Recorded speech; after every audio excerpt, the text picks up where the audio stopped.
Cá estamos para a live com o Pedro, especialista em comunicação não violenta e mediação de conflitos, para falarmos da possibilidade de aumentar a conexão em casal através dos conflitos. É um tema muito importante, principalmente quando temos filhos, não é? E que as exigências são muito maiores e a nossa capacidade emocional e mental está diminuída, e acredito que vai ser muito, muito rico ouvirmos aqui um especialista em comunicação não violenta, em mediação de conflitos, a trazer-nos a sua perspectiva sobre este tema, que é um homem, que também é muito valioso estarmos aqui a trocar ideias entre homem e mulher e ouvir as várias perspectivas e os vários pontos de vista. E vou entretanto convidar o Pedro a entrar, que depois se vai apresentar e falar um bocadinho também da história dele, comunicação não violenta e as mudanças que isso trouxe também na vida dele e nas relações dele. Eu própria às vezes aplico, mas de uma forma muito, muito superficial, porque pelo que eu já percebi a acompanhar um bocadinho o trabalho do Pedro e a estar presente numa das aulas dele, realmente a comunicação não violenta dá pano para mangas, tem muita profundidade e quando aplicada de forma adequada, acredito que terá mesmo muitos, muitos benefícios em aumentar a conexão entre as pessoas, entender realmente as necessidades mais profundas de cada um de nós, conectar com essas necessidades e deixem-me ver se eu consigo que ele... já convidei aqui. Como é que eu adiciono aqui? Já está. Deixem-me ver aqui. Já está. Já vai entrar o Pedro para contar um bocadinho então da sua história e falarmos sobre esta possibilidade de aumentarmos a conexão entre casal. Olá, Pedro. Olá, Susana. Estava a ver que não entrava. Também não estava a perceber aqui, não estava a perceber porque é que não estavas a conseguir entrar, mas o que interessa é que já cá estás. Sim. Tudo bem? Okay. Tudo bem, Susana. Obrigado pelo convite para estar aqui, que é sempre um gosto. Sim, eu acredito que vai ser muito rico para mim e depois também para quem nos ouvir, seja em direto, seja depois a ver a gravação, porque conflitos em casal eu acho que é o que mais há. E o que eu estava a dizer antes de entrares, que quando nascem os filhos, sei lá, antigamente havia aquela ideia que os filhos salvavam o casamento, não é? Eu tenho a percepção contrária, que os filhos trazem um grau de exigência maior e que muitas vezes leva a muito mais conflitos e muito mais dificuldade de conexão entre o casal. Por isso acho que este tema que vamos falar aqui é extremamente importante para todos nós que queremos ter relações saudáveis e levá-las adiante, não é? Porque infelizmente muitas relações acabam depois da chegada de um filho e eu acho que há forma de salvar, não é? E de mudar isso e acho que aquilo que nos vais trazer é muito útil. Olha, fala-nos um bocadinho de como é que tu chegaste aqui a esta questão da comunicação não violenta, da mediação de conflitos. Conta assim um bocadinho da tua história.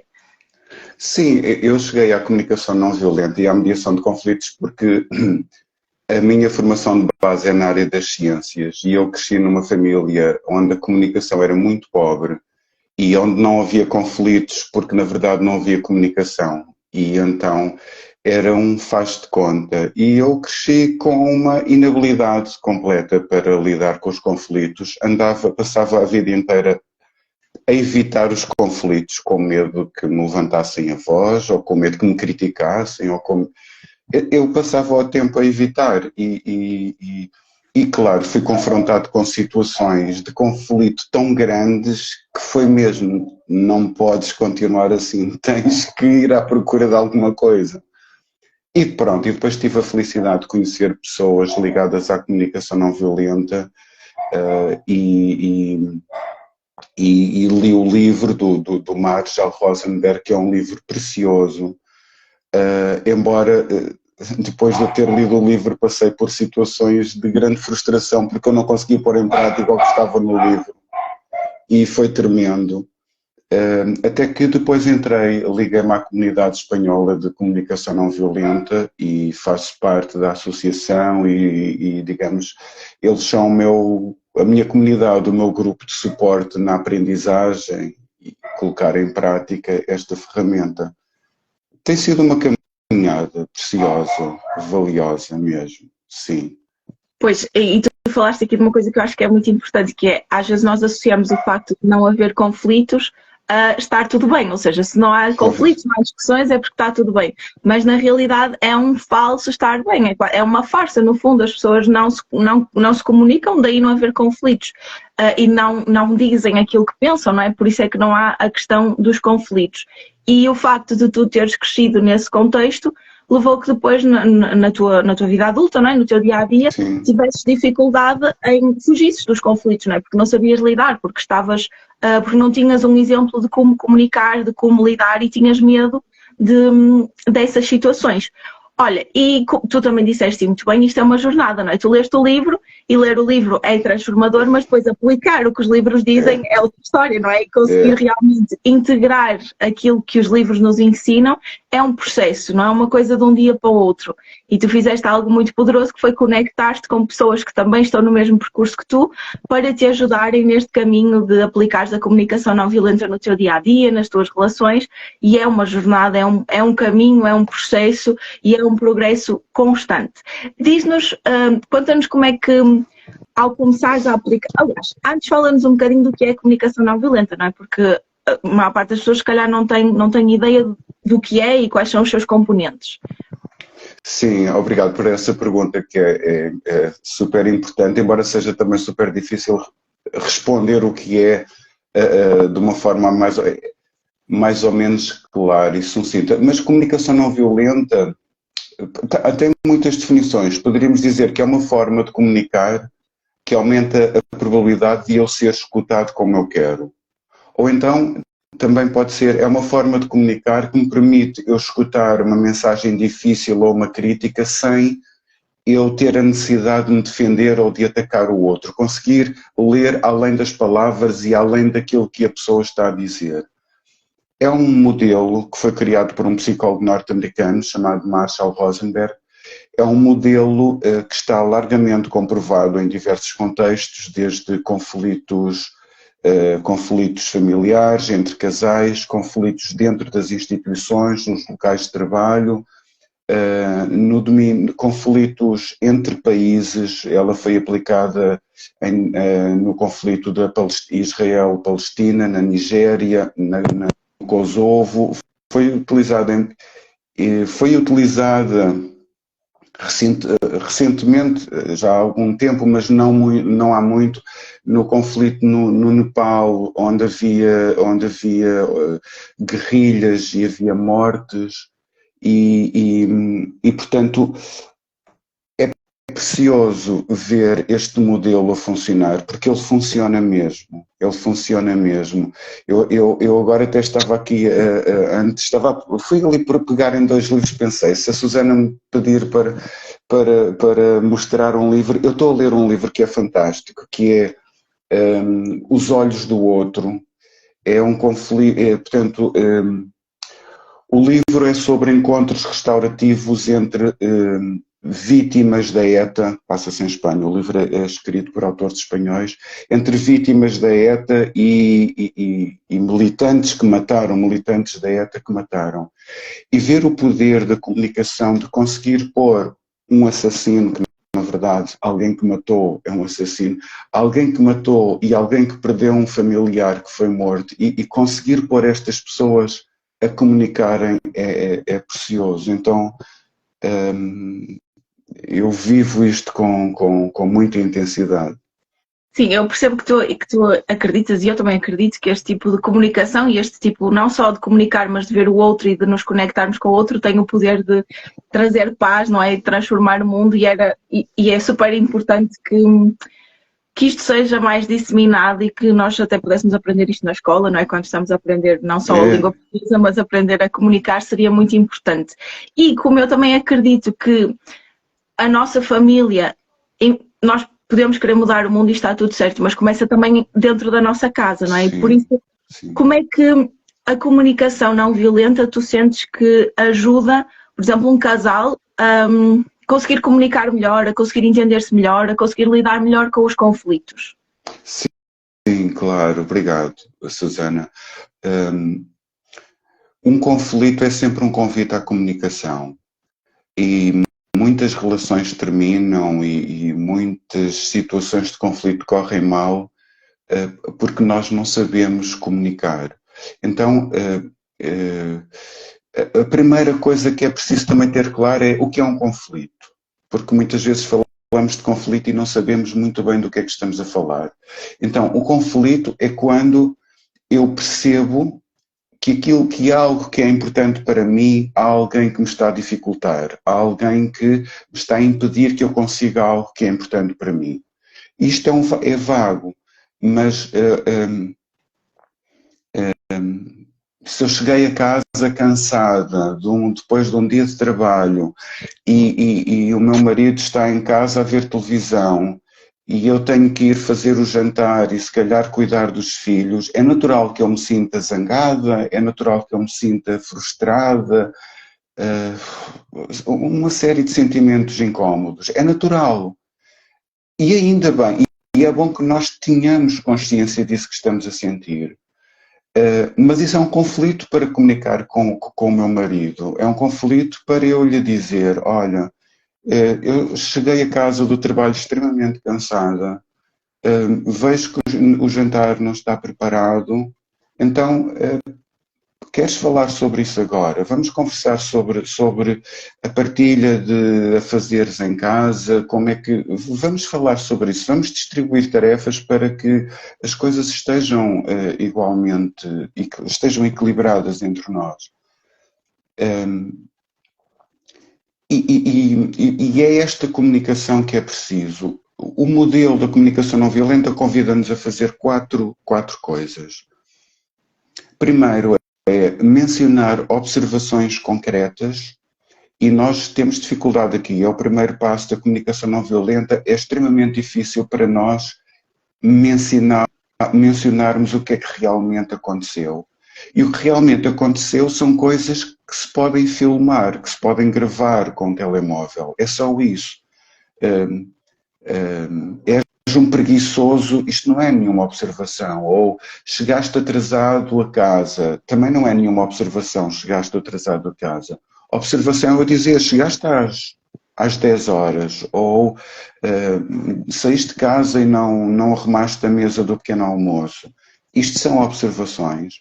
E isto são pequeninas diferenças que fazem uma tremenda diferença a nível da conexão e da proximidade com o outro. Então, o primeiro ponto é esse. Observações. Observar o que é que aconteceu. Chegaste às 10 da noite e tínhamos combinado de chegar às 8.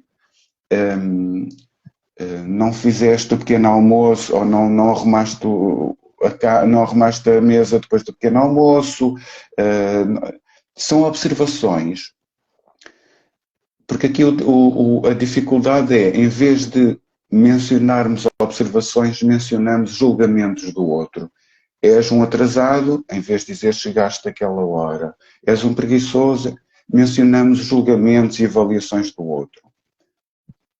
Depois o segundo passo é aquilo que nós sentimos, e este também é muito difícil, porque nós não fomos ensinados a esconder o que sentimos. Eu tive essa educação e julgo que ainda hoje é muito valorizado o que nós pensamos na escola, enquanto estamos na escola, é valorizado aquilo que nós pensamos, e se pensamos bem ou não, se estamos a pensar de acordo com aquilo que os outros esperam de nós, isso é algo... Então, o que é que eu estou a sentir? E o que eu estou a sentir está no meu corpo. A zanga, cada pessoa sente a zanga à sua maneira, a zanga ou a raiva ou a frustração, são coisas que estão muito presentes no nosso dia-a-dia e elas manifestam-se no nosso corpo. Ou o meu coração acelera, ou fico com as mãos a transpirar, ou sinto agitação mental, ou as pernas tremem, se eu tenho medo. O meu corpo dá-me sinais e é muito importante eu estar atento ao meu corpo. Eu diria que o grande trabalho, um dos grandes trabalhos que nós precisamos de fazer é voltarmos a conectar-nos com o corpo, a sentir e a escutar o nosso corpo, porque o nosso corpo está constantemente a pedir-nos coisas que muitas vezes nós não lhe damos. Pede-nos descanso e nós não damos descanso. Pede-nos diversão e nós vamos trabalhar. Pede-nos conexão com os filhos e nós vamos limpar a casa. O nosso corpo pede-nos coisas e nós ou não estamos atentos ou por alguma razão damos prioridade a outras coisas, sacrificando algo que é importante para nós. E o resultado final é falta de entusiasmo pela vida, é falta de vivacidade, é infelicidade, é falta de satisfação. O resultado final é esse.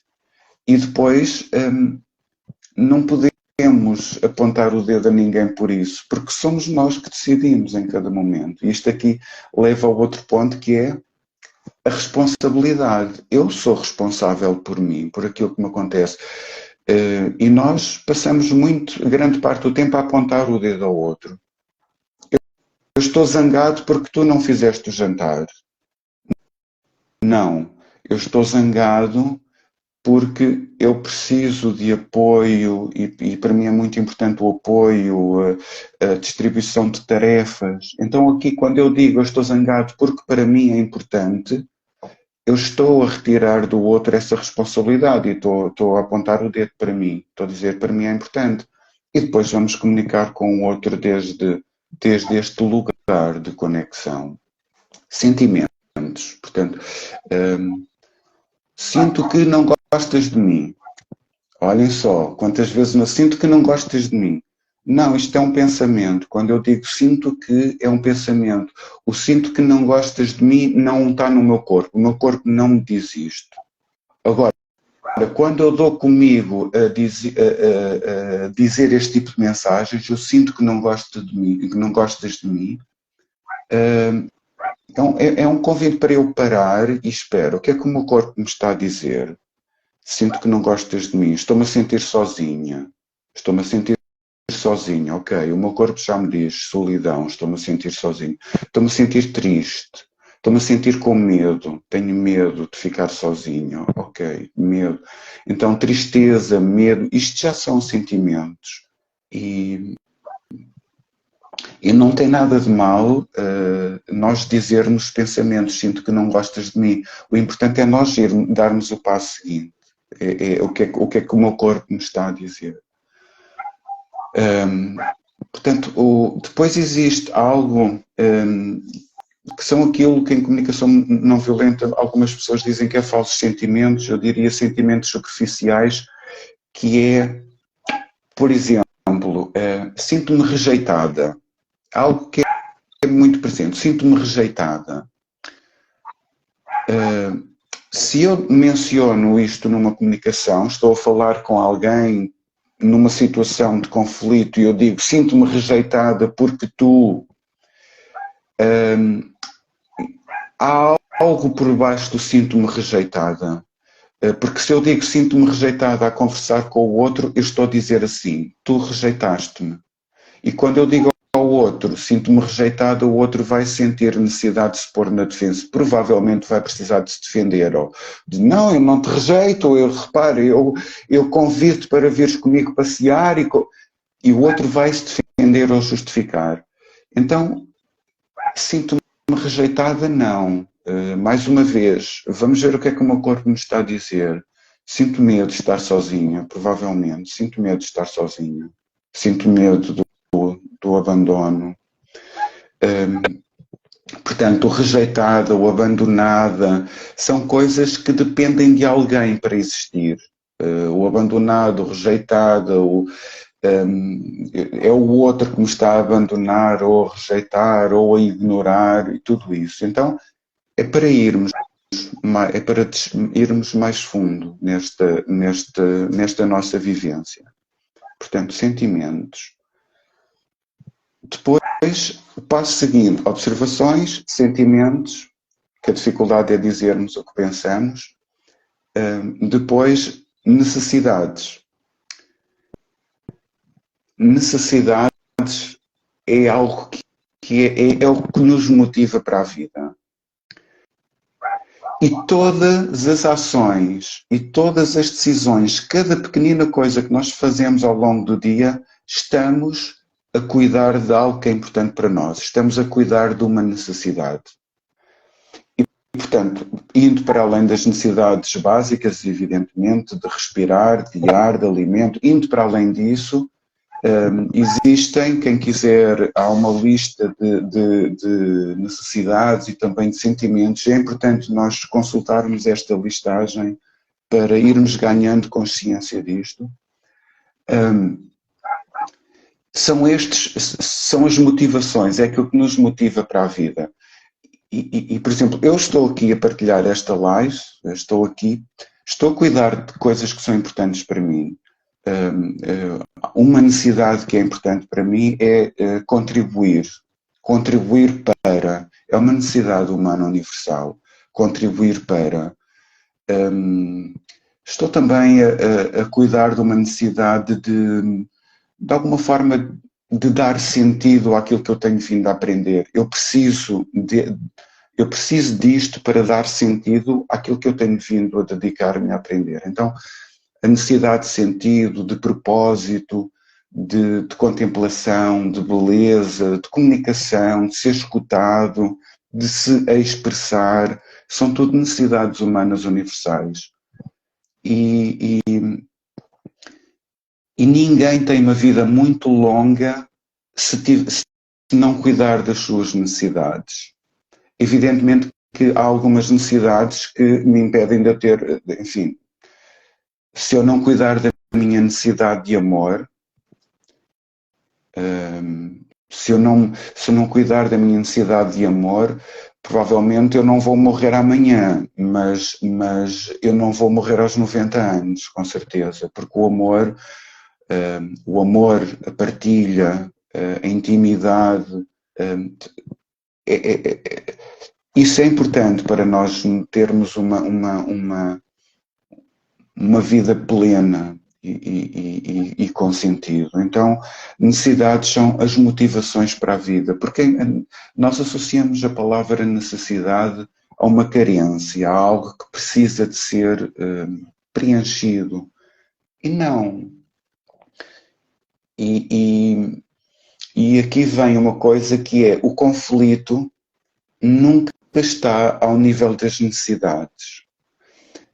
Eu, por exemplo, uma necessidade minha muito importante é de liberdade.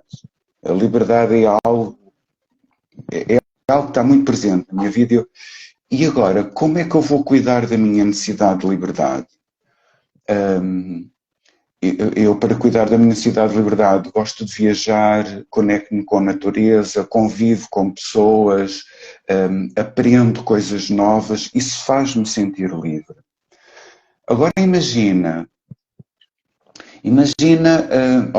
aquela situação que eu disse há pouco. O marido estava em casa a ver televisão e a companheira chegou de um dia de trabalho.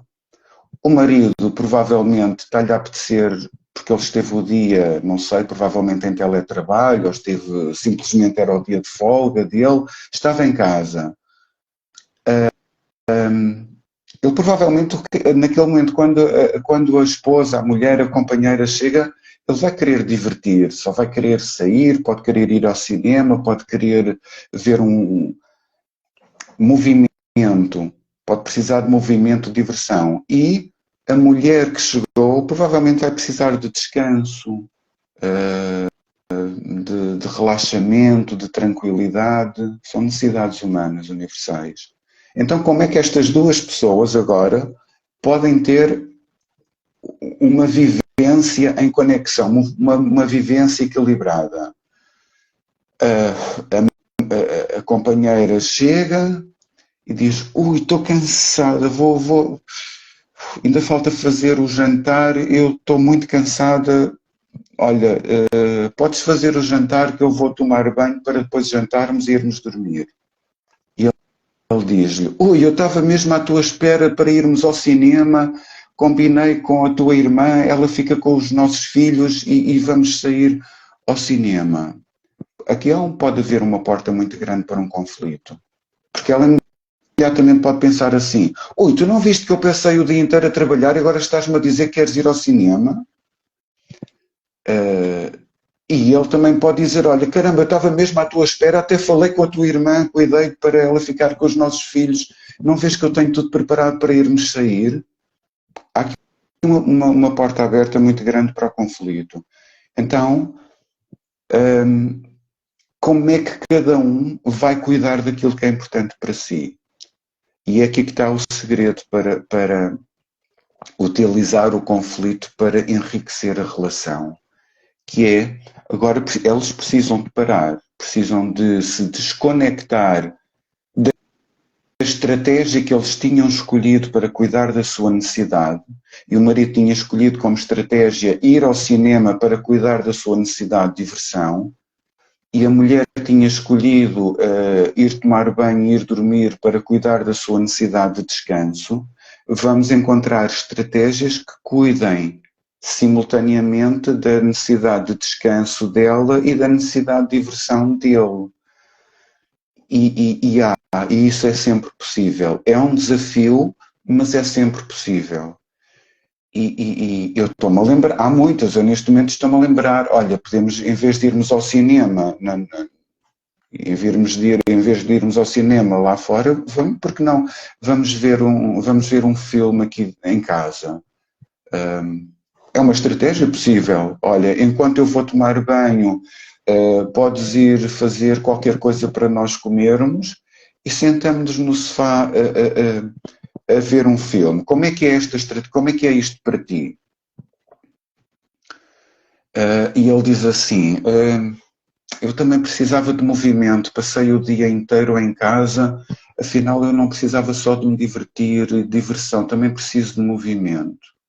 Mas se calhar enquanto tomas banho, podes tomar um banho com mais tranquilidade, que eu vou passear o cão à rua e, entretanto, até vou fazer aqui um bocadinho de corrida e já voltando. E já volto e já nos encontramos. Há sempre um caminho possível para cuidar das necessidades de ambos. E isto enriquece a relação. Enriquece porque é muito importante nós mostrarmos ao outro as nossas necessidades, aquilo que nós estamos a cuidar. E para o fazermos, precisamos de saber realmente o que é que eu estou a cuidar e não dizer simplesmente eu preciso ir ao cinema, porque isto não é uma necessidade. Ir ao cinema não é uma necessidade. É uma estratégia para cuidar de uma necessidade. Então, pronto, quando há esta conexão a partir das necessidades, nós abrimos a porta para o diálogo, para o entendimento, para a conexão com o outro. E no fim vem o pedido, que eu já utilizei o pedido aqui no meio. Os pedidos, porque é uma dificuldade, nós pedirmos, temos dificuldade em pedir, temos dificuldade em não sabemos, na verdade, não sabemos bem pedir ao outro. E eu digo que temos dificuldade em pedir porque temos dificuldade em escutar um não. E quando o outro me responde não, eu não gosto, olha, vamos ao cinema, estava à tua espera para irmos ao cinema. E ela diz, não, eu estou cansada e vou tomar banho. Não. Se isto não for um pedido, se eu tiver este desconforto a escutar o não, na verdade eu não estou a pedir, eu estou a exigir. Eu estou a exigir que ela venha comigo ao cinema. É uma exigência. Com uma série de julgamentos por detrás. Então, um pedido, e isto é um pedido de ação. Vamos ao cinema, ou é um pedido de ação. Antes de um pedido de ação, existem outros dois tipos de pedido que nós devemos ter em mente e ter consciência deles. O primeiro é o pedido de reflexão ou de confirmação. O pedido de reflexão ou confirmação é simplesmente eu perguntar à outra pessoa: podes dizer-me por palavras tuas o que é que tu escutaste eu dizer? E isto é muito importante. É muito importante quando a mulher chegou a casa e ele estava no sofá, portanto gera-se um diálogo difícil. É importante, vamos agora outra vez criar uma situação hipotética.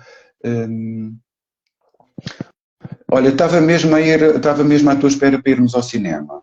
Ela diz, agora ele sabe comunicação não violenta. Vamos partir deste princípio que ele sabe comunicação não violenta. Ela diz não. E ele diz, ok, eu estava mesmo à tua espera para irmos passear. Para mim é muito importante, neste momento, o movimento e a diversão. Podes dizer-me por palavras tuas o que é que escutaste eu dizer? E ela vai dizer, para ti é muito importante o movimento e a diversão neste momento. Ok. E a seguir vem então o pedido de conexão. E como é que é para ti ouvir isto? Isto com os filhos também é tremendamente importante com os filhos. Os pedidos de reflexão e de confirmação. Se o meu filho me deixou a mesa do pequeno almoço toda desarrumada e foi para a escola, e eu chego a casa ao fim do dia e tenho a mesa desarrumada, e vou ter um diálogo com ele e vou-lhe dizer, olha, hoje deixaste a cozinha, a mesa do pequeno almoço desarrumada, e para a mãe é muito importante que as tarefas sejam distribuídas em casa e que haja... Ui. Acho que a net do Pedro está a falhar. Exato.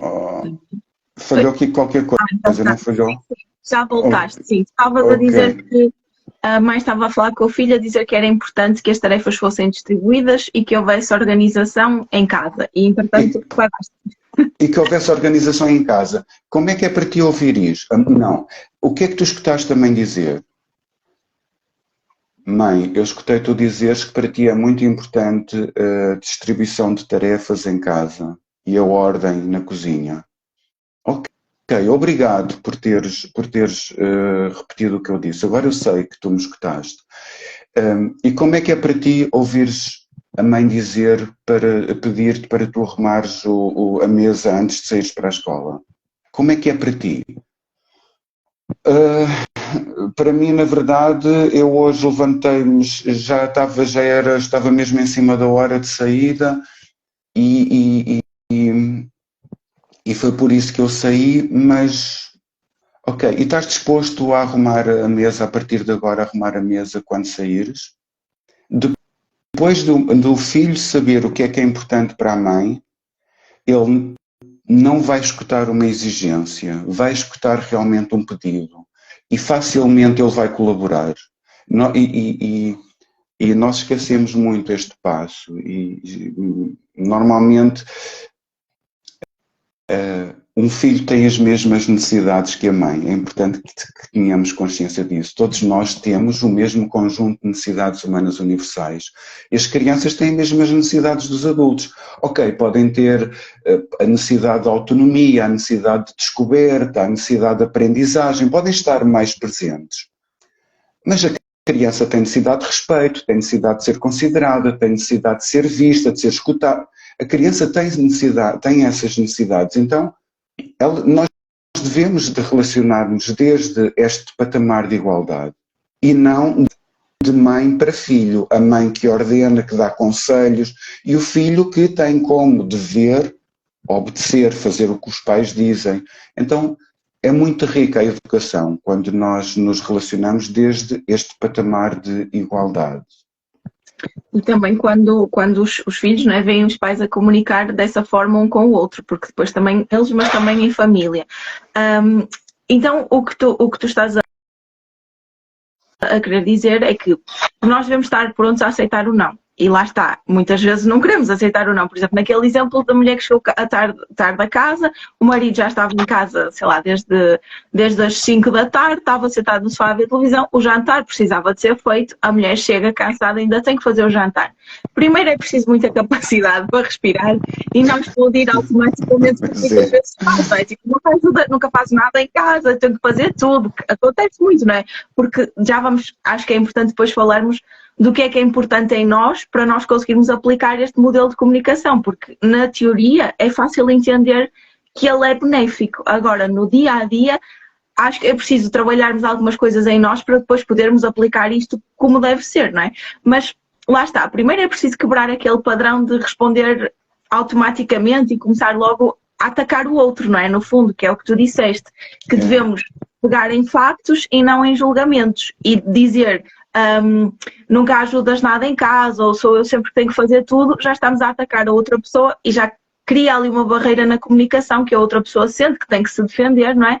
E é aí que se geram muitas vezes as discussões. Depois é preciso nós termos a capacidade de nos conectarmos com aquilo que estamos a sentir, que é mesmo muito difícil, porque nós não fomos educados a perceber o que é que sentimos, nem sequer temos vocabulário suficiente às vezes para expressar o que estamos a sentir, não é? Mas pronto, conectarmos-nos com isso e perceber qual é a necessidade ou quais são as necessidades que estão relacionadas com aquela situação, não é? E temos que comunicar isto tudo com clareza e com calma e com compaixão pelo outro, não é? E só esse passo já é muito difícil, muitas vezes no dia-a-dia que nós temos. Depois, então, precisamos fazer esses 3 pedidos, que é o pedido para a pessoa repetir aquilo que nós dissemos, que é também para nós percebermos se a pessoa percebeu, não é, o que nós quisemos dizer. Depois o pedido de reflexão, que é, ok, o que é que tu interpretas disso, não é o que é que tu retiras disto que eu te acabei de dizer. E por último, o pedido daquilo que nós gostaríamos que a pessoa fizesse ou mudasse daqui para a frente. E o que tu dizes é que normalmente quando se passa por estes 3 pedidos, principalmente pelo pedido de reflexão, a pessoa tem mais probabilidade de responder positivamente ao nosso pedido do que se nós passarmos diretamente para o pedido, é isso?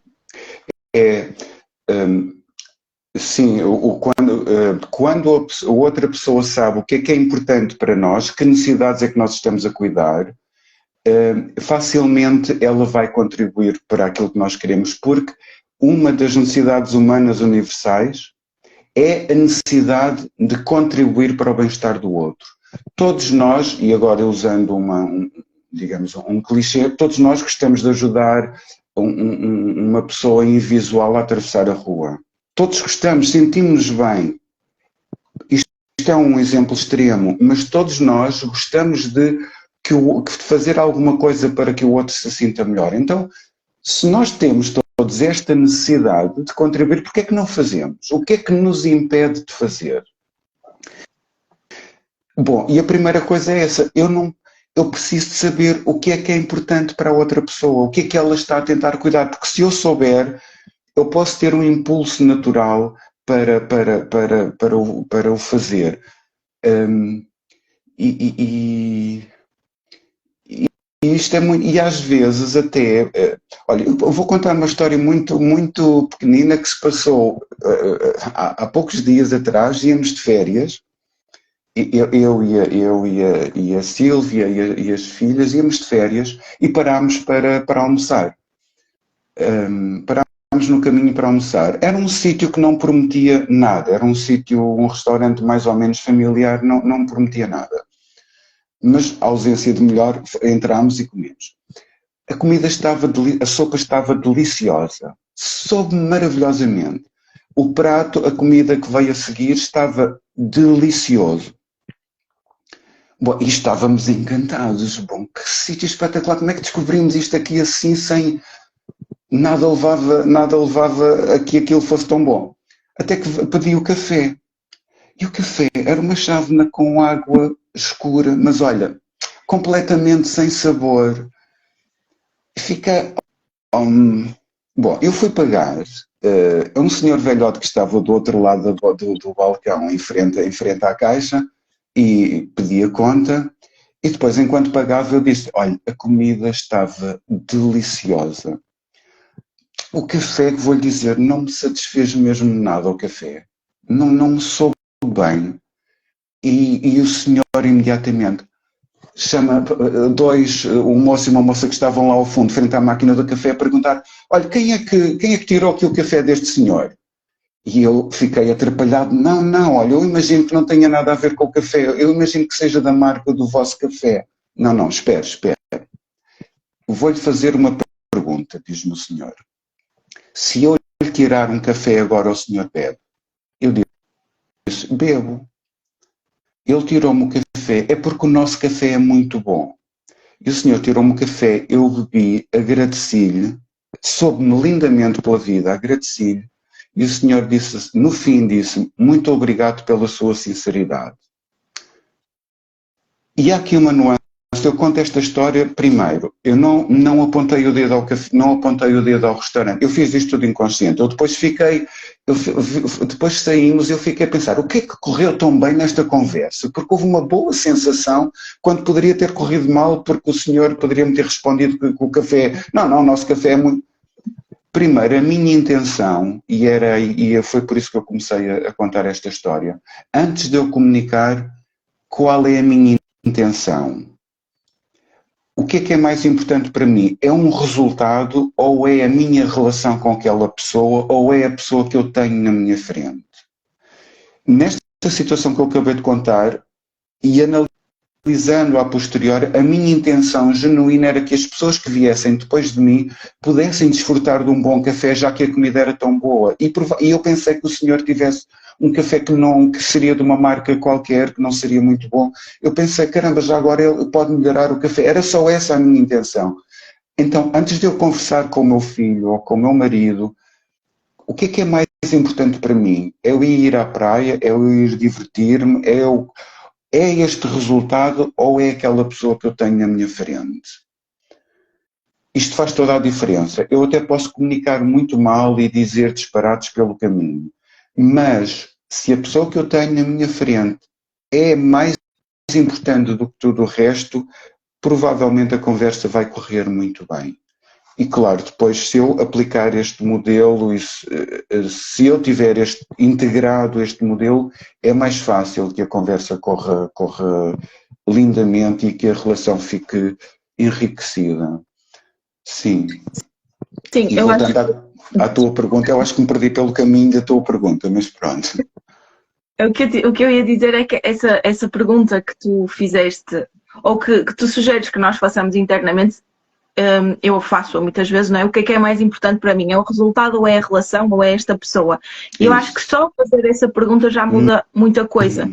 Porque se nós pusermos a pessoa e a relação à frente do resultado, nós não vamos estar a lutar cada um para o seu lado, e sim a tentar encontrar uma solução em conjunto. Foi aquilo que tu também falaste anteriormente na questão do pedido e de ir ao cinema ou de ir descansar. E acho que faz toda a diferença. Só que muitas vezes as relações já estão num distanciamento muito grande, não é? E as pessoas já estão quase em guerra fria, por assim dizer, não é? Estão na mesma casa, mas cada um a olhar só para si e não olhar para a relação ou para o todo, não é? Isso gera que depois seja mais difícil começar este tipo de diálogo.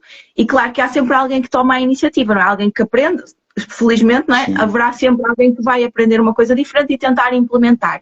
E a minha pergunta para ti neste momento é: imagina, vamos pôr até o exemplo que o homem, que é o teu caso, não é? Aprendeu este modelo de comunicação e está a aplicá-lo ou a fazer o esforço para o aplicar com a mulher e com os filhos. E depois faz todo este processo, chega ao fim, faz o pedido e a pessoa lhe diz um não. Imagina, por exemplo, lá está, naquele contexto, e vamos pôr um contexto do dia-a-dia, sei lá, tu queres fazer alguma coisa para nutrir a tua necessidade de liberdade e pedes à tua esposa que fique com as tuas filhas ou que faça qualquer coisa relacionada com as tuas filhas. Tu fazes todo este processo e ela diz-te que não, e provavelmente justifica porque tem outra necessidade qualquer que queres suprir. Como é que se consegue lidar com isto com mais facilidade? Então, boa essa pergunta, Susana, é mesmo. O não nunca será o final de uma conversa. Se eu peço uma coisa a alguém, escuto o não, a conversa não deve ficar por aí. Ok, podemos fazer uma pausa, podemos dizer: olha, vamos agora fazer uma pausa, eu preciso de me centrar, de me conectar comigo. Podemos fazer uma pausa, mas precisamos de continuar aquela conversa, porque se a conversa termina com um não, há um muro que cerca. O muro, há mais um tijolo no muro, o muro fica maior. Então, desde este paradigma de igual para igual, as minhas necessidades são tão importantes como as tuas.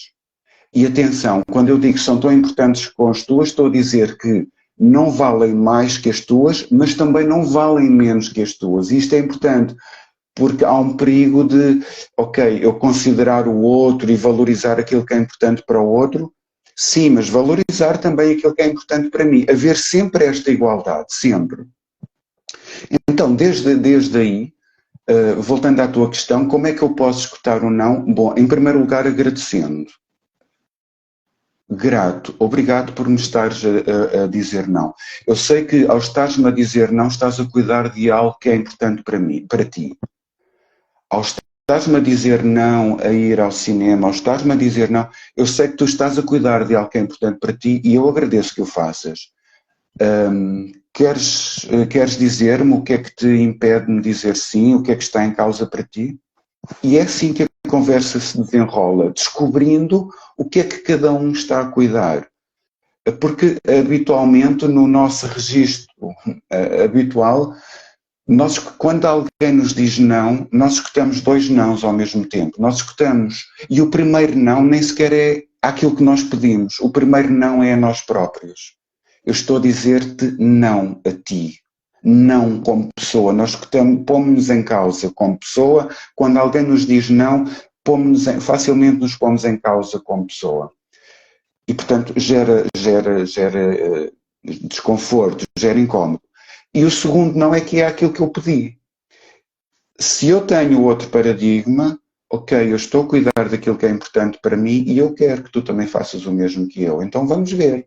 E é a partir daqui que o diálogo se desenrola, sempre em gratidão pelo outro, agradecendo o não.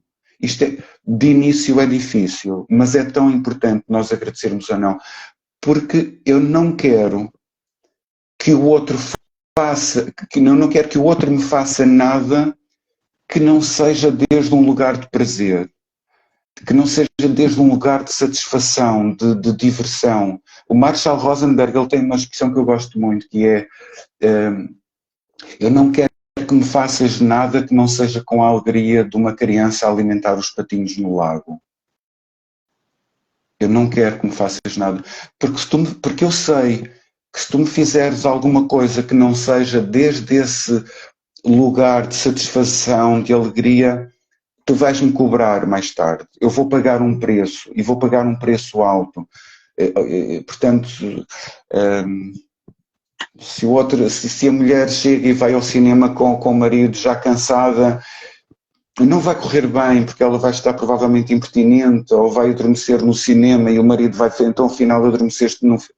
Não vai correr bem, não vai correr bem. Então é encontrar aquilo que eu mencionei há pouco, é encontrar uma forma que cuide simultaneamente daquilo que é importante para mim e daquilo que é importante para a outra pessoa, desde esse lugar de gratidão, desde esse lugar de gratidão.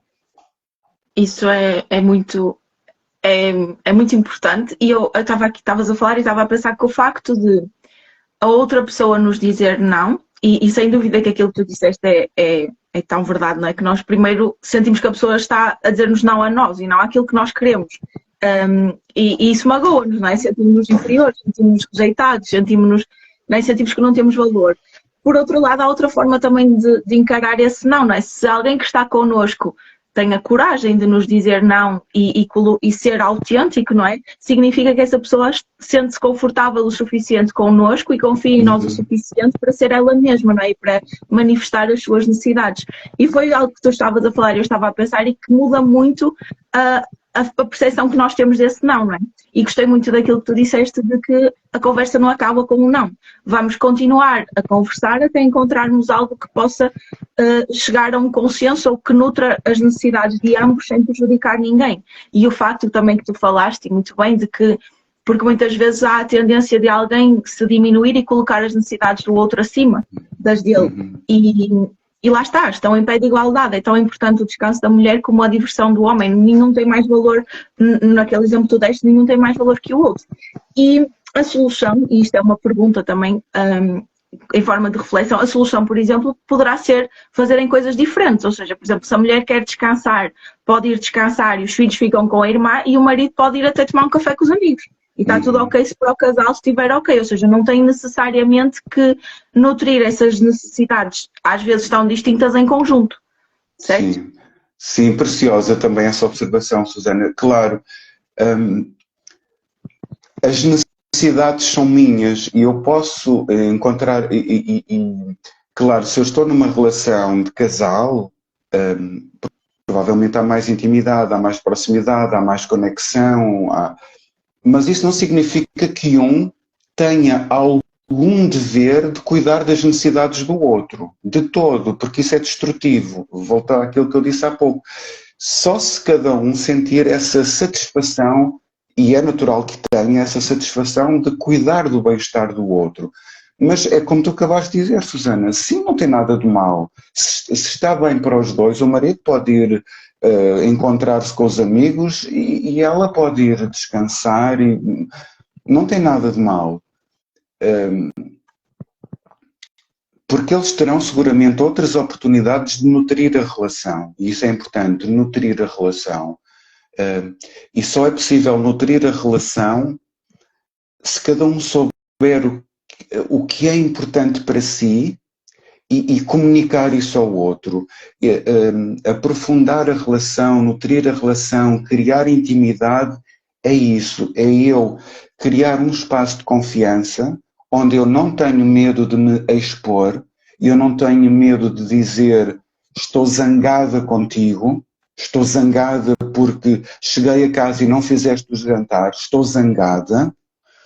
E o marido sabe que ele vai, e ela sabe que o marido vai receber aquilo desde um lugar de empatia, e ele vai conseguir ver para além das palavras, ele vai ver que ela, ok, ela está zangada, mas ela está triste, teve um dia tremendo de trabalho, está exausta. Ele consegue ver além, há esse espaço de confiança. E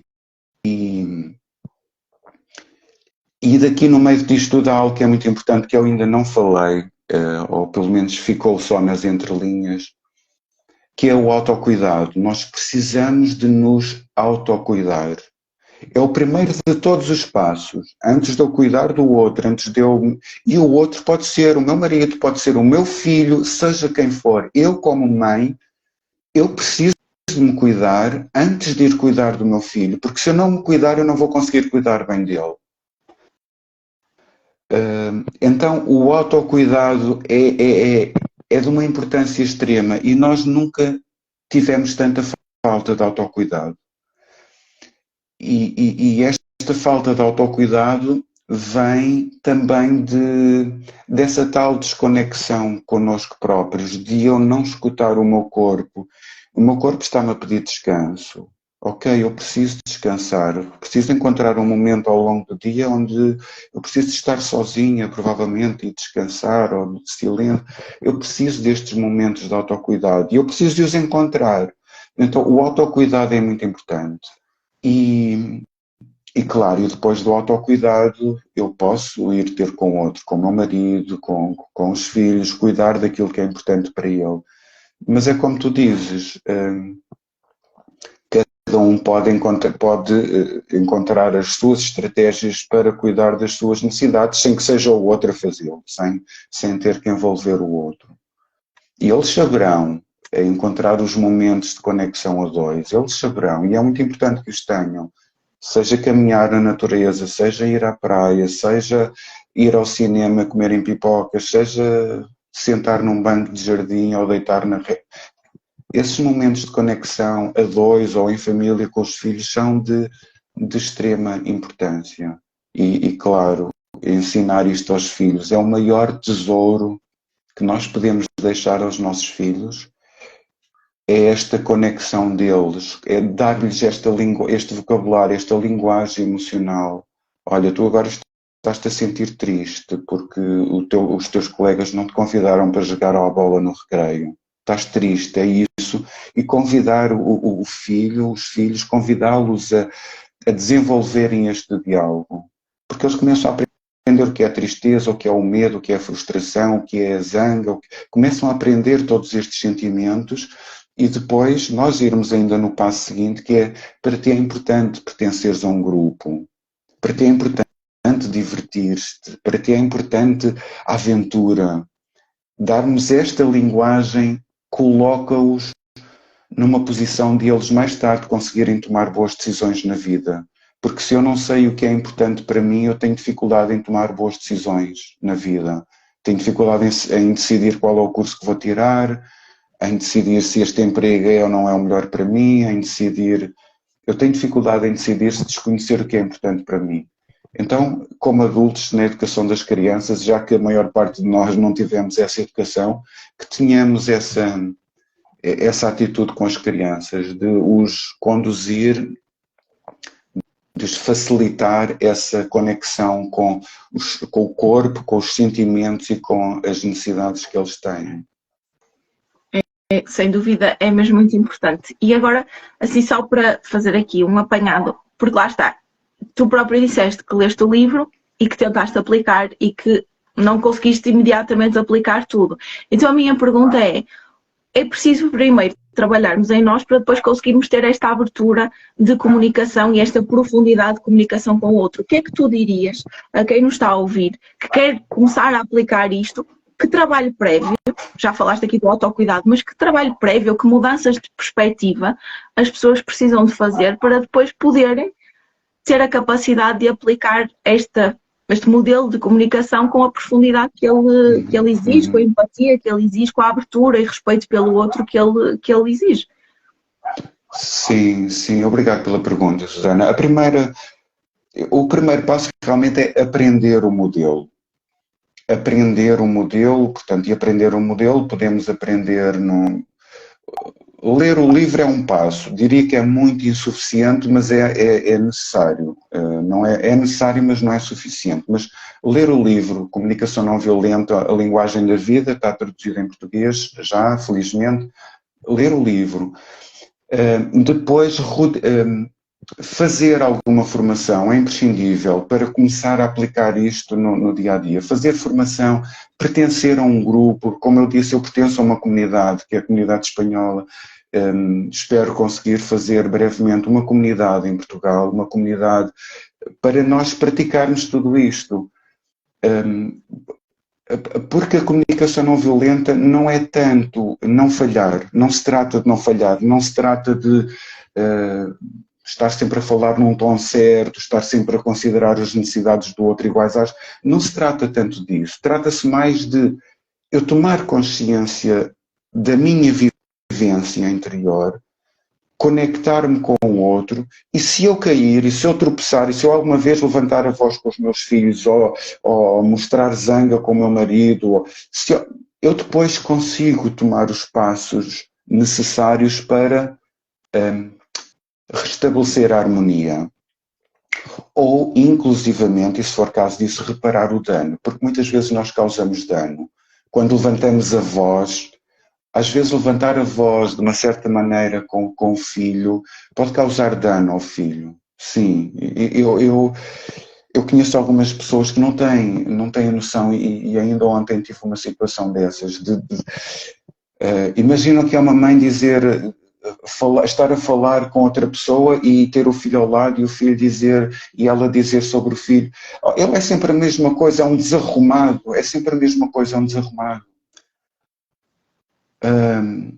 Ok, se depois a mãe toma consciência de, ok, olha, Luís, eu ontem disse que tu eras desarrumado, na verdade eu estou preocupado com a forma como é que tu escutaste isto. É uma criança, neste caso, de 9 anos. Eu estou preocupada com a forma como tu escutaste isto. Tu és muito importante para a mãe. E haver este cuidado depois para reparar um dano, porque pode haver dano nas crianças. Reparar e restabelecer a ligação.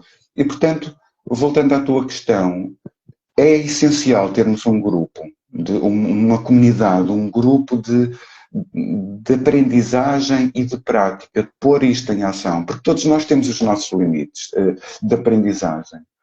Todos nós temos um ponto cego em que não estamos a ver o que é que está em causa naquele momento e estamos a ser violentos sem saber. Temos um ponto cego. E é aí que entra a comunidade, é aí que entra o outro, alguém que está de fora, uma segunda ou uma terceira pessoa, se tiver um conflito com o outro, haver uma terceira pessoa que está desde um lugar neutro a ver o que é que está a acontecer na dinâmica de comunicação.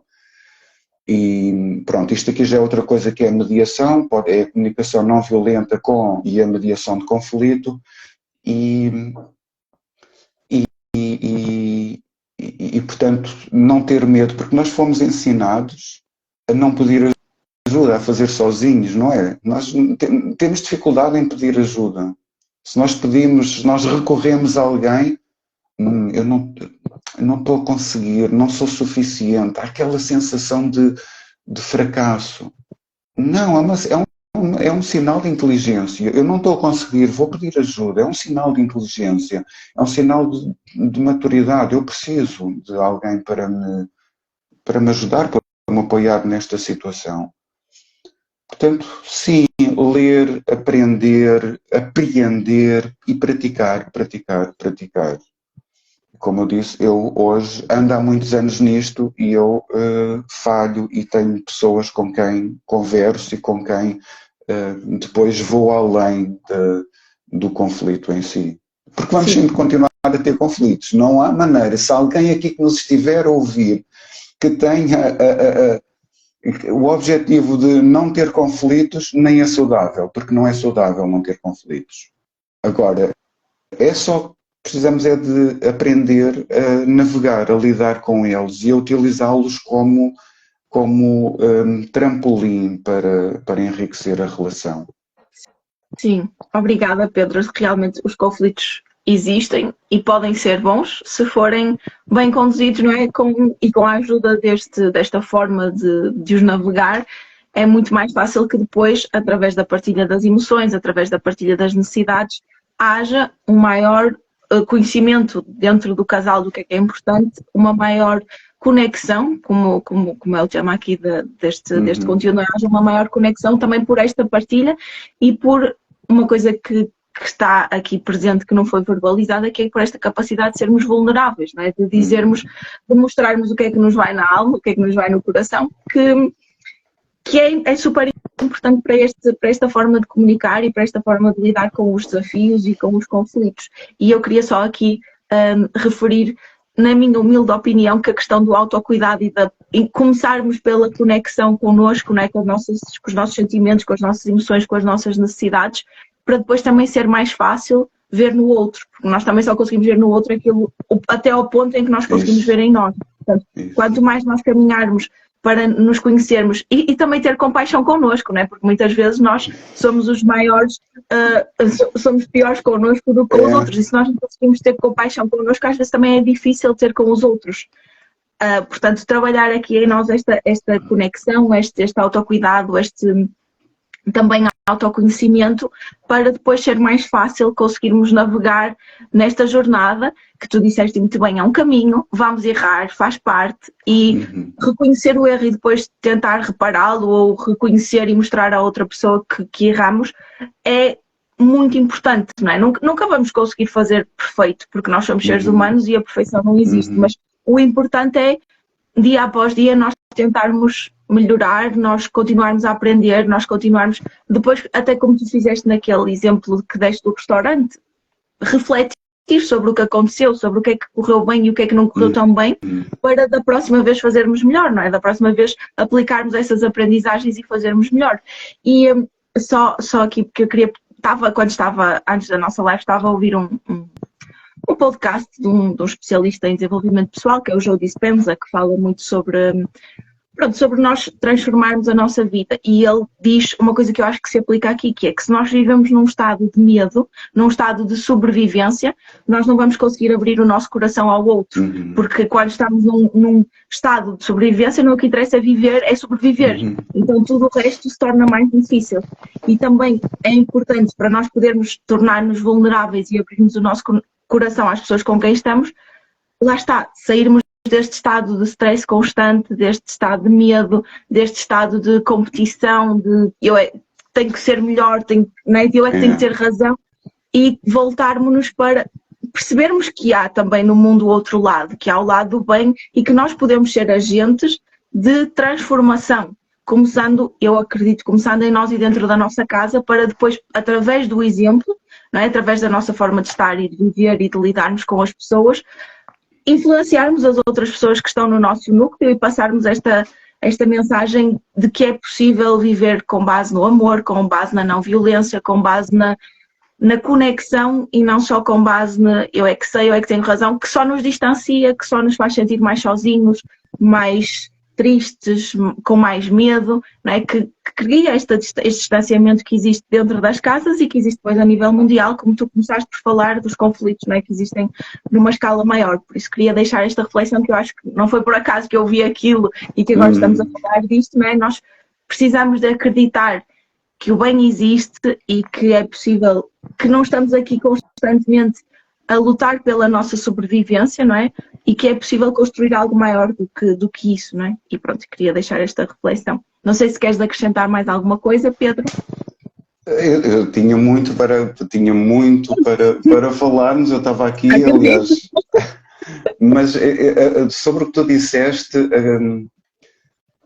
ocorre-me dizer uma coisa que eu li há pouco tempo, uma frase muito simples, que tem a ver com o trabalho que eu tenho vindo a fazer, mas que eu acho que é muito importante. O próximo grande passo civilizacional é quando as pessoas concluírem que colaborar é mais vantajoso do que competir. E como tu disseste, acabaste de dizer agora mesmo, falaste em competir, quando eu confiar que aquilo que é importante para mim é importante para o outro, e quando o outro confiar que aquilo que é importante para ele também é importante para mim, quando houver este espaço de confiança, nós damos o salto civilizacional. Quando eu parar de querer ser melhor do que tu, ou querer ser mais rápido, ou quando eu parar de competir e colaborar contigo, vai ser uma nova civilização. E eu não sei se vou estar cá, mas eu gostaria muito de assistir a isto, sim, porque o mundo vai ser bem mais bonito quando nós colaborarmos em vez de competirmos. Sim, e agradecer-te pelo teu trabalho, não é? Por estares aqui, seres um agente de disseminação desta mensagem da comunicação não violenta e que cries esse grupo em Portugal, não é? Porque acho que é importante e acredito que haverá muita gente interessada em todos os contextos, como tu falaste, nas empresas, nas escolas, nas famílias, em aprender este modelo, aperfeiçoá-lo e espalhá-lo pela sociedade, que é mesmo muito importante. E quem sabe fazerem aí um forcing para que se aprenda isto nas escolas desde pequenino. Não é? Porque muitas vezes as crianças também são agentes de mudança, depois vêm da escola para a família, não é? Sim. Portanto, trabalhar em todos os núcleos possíveis para que isto seja aplicado o mais possível, porque eu acredito, do pouco que eu conheço e do pouco que eu aplico no meu dia-a-dia, notei já muitas diferenças e sei o quão poderoso isto é, e é importante que mais pessoas saibam disto, que mais pessoas tenham esta ferramenta e esta forma de estar, que eu acho que é mais que uma ferramenta, é uma forma de estar na vida, não é? Para podermos, lá estar, quebrar esta competição e começar a transformar este mundo mais colaborativo, mais de partilha, de conexão, porque é disso que o mundo precisa. Isso mesmo, isso. Obrigado. Olha, só te queria perguntar uma coisa, porque tu disseste que existe uma lista das necessidades e uma lista dos sentimentos. Onde é que as pessoas podem encontrar essa lista, caso tenham curiosidade para explorar mais a fundo? Eu tenho hoje no meu site, tem lá a lista de antoniopedromartins.com. Okay. Tem lá portanto, um e-book que é Descobre em 5 minutos o que é importante para ti num conflito, e tem lá a lista de sentimentos e necessidades e os sentimentos superficiais, está lá. Ótimo, pronto. Então quem tiver curiosidade, e eu aconselho, vão ao site. Como é que é o site? Repete outra vez. António Pedro Martins, tudo pegado e sem acento no o.com. Ok, e então façam download do e-book para perceberem melhor quais são as necessidades, quais são os sentimentos, para depois poderem comunicar melhor com quem estiverem em conflito.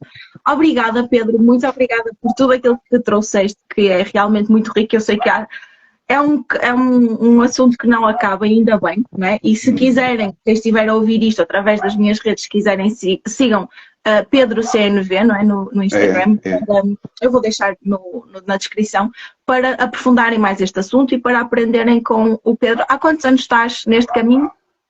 Olha, desde 2012 com o livro. Na prática, em comunidades, desde 2017. Pronto, me liguei à comunidade espanhola. 10 anos mais ou menos que tomaste conhecimento disto e há 6 a caminhar para 7 que estás a trabalhar mais a fundo neste assunto. Portanto, tenho a certeza que tens muito para contribuir e por isso sigam o Pedro e acompanhem este processo, esta jornada de transformação. Muito obrigada mais uma vez e obrigada também a quem passou por aqui e a quem for ver a gravação. E se tiverem alguma dúvida, se quiserem partilhar reflexões, depois deixem nos comentários da gravação. Obrigada, Pedro. Obrigado, um abraço, obrigado.